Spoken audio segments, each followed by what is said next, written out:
Life lesson. Life lesson na, always share what you have.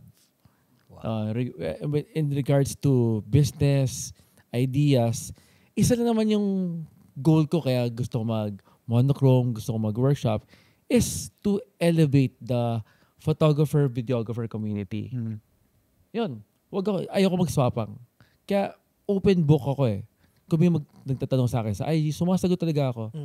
Ito yung mga gusto kong mangyari. Ganun lang. Open to sharing. Bakit gusto mo mag-share?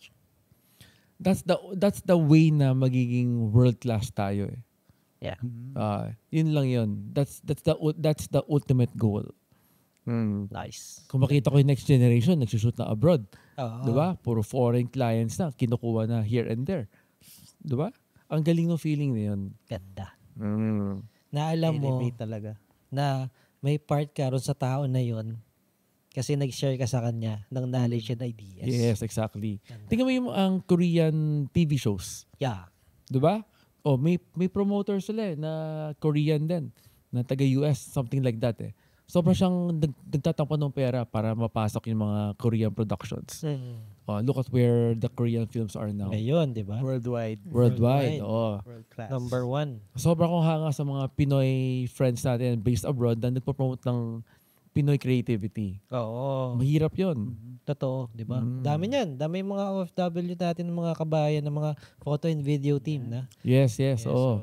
So wag tayo mag-gatekeep ng mga favorite spots natin. Kung ako, may gusto ko, pinopost ko na right away yan eh. Oo. Gusto ko mangyari, gawin mo mas maganda sa nagawa ko. Ganda. Kailangan ganun. Ganda. Gusto ko, I want you to beat my shot. Ganda. Ganun na kasimple yan. Para gayahin naman kita. Oo. Parehas tayo natututo. Pareho tayo matututo eh. Pataas. Yes, ganda. Hindi pababa. Totoo yun. Ganda nun.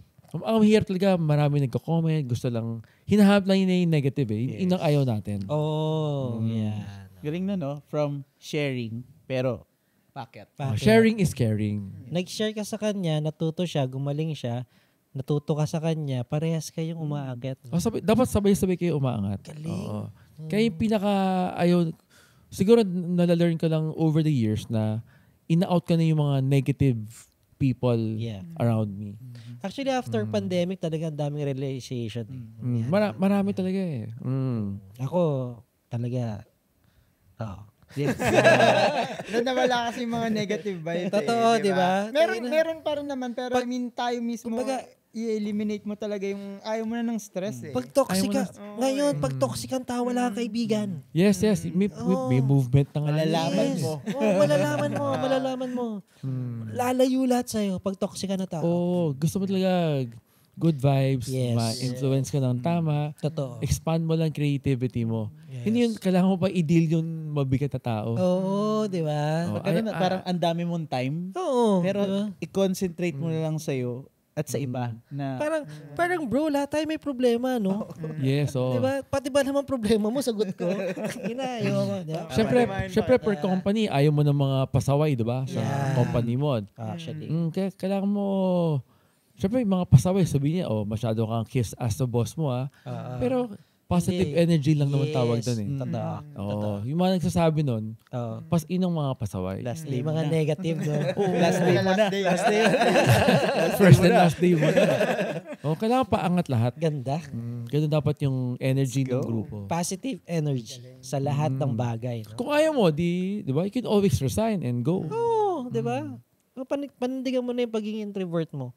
Ganun lang. Ganun na yun. Life is short. Yes. Totoo yun. Maikli yung buhay para magdrama ka. Yes. Dapat masaya tayo lahat. Masaya lahat. Good vibes. And watch monochrome. Watch monochrome. Sobrang daming insights guys. Kaya Yes. monochrome ang is ganda. the key. Yes, totoo.